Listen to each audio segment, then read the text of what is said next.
Thank you, Mr. Speaker. Could you have the clerk call up House Committee Substitute 1, please?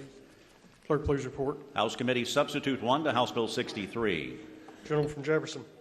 Move passage. Motion is for the adoption of House Committee Substitute 1. Is there any discussion? Seeing none, those in favor signify by voting aye. Those opposed, nay. House Committee Substitute 1 is adopted. Gentleman from Jefferson. Thank you, Mr. Speaker. You know, a few years ago, after the horrible shooting at Marshall County, our late great friend Bam Carney, who we still think of and love to this day, and several others formed a committee to go around the state talking with parties in education and in communities, asking what can be done to make this never happen again. The results of that committee and gathering of information resulted in Senate Bill 1, and it created the Kentucky School Safety and Resiliency Act. This act bore many new ideas on safety, from mental health counseling, metal detectors, and substantial safety training for staff, teachers, and students. One of the main purposes of Senate Bill 1 was to require that each school campus also have an SRO, a safety resource officer. This officer would be POP certified, a sworn officer that would be on the school grounds performing safety actions and ready to go if the unspeakable happens. This bill, House Bill 63 as amended, will do two main things. First, it defines that an assigned SRO is to be physically assigned to the campus of which he or she is assigned.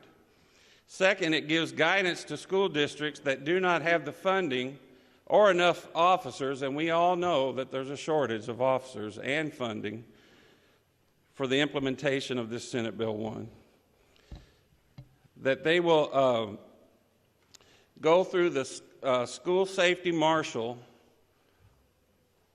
at the School Safety Center, both of those created by Senate Bill 1, and come up with a plan to fulfill the original intent of Senate Bill 1, and that is to have a safety resource officer on every campus in Kentucky.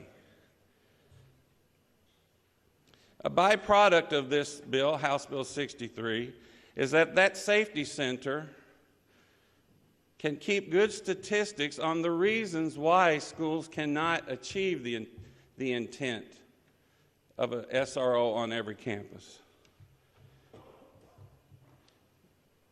Having these statistics would be the first great step in funding such activity. You know, they come up with an annual report every year. It's a great report. I recommend everyone read it. It's easy to read, and it's very detailed. It's called the School Safety Report, put on by the School Safety Marshal at the School Safety Center. And one of the things, though, that it does not have is it tells how many schools do not have an SRO on campus, but it doesn't tell why. We got to know why before we fund something. If the funding's the problem or personnel is the problem, then those statistics can be kept, and maybe we could get this thing funded eventually. This is not an unfunded mandate. House Bill 63 is not an unfunded mandate. It is just a great new step to achieve what the original Senate Bill 1 wanted all the time, and that is safety in our schools. If there's no questions, I move passage, sir.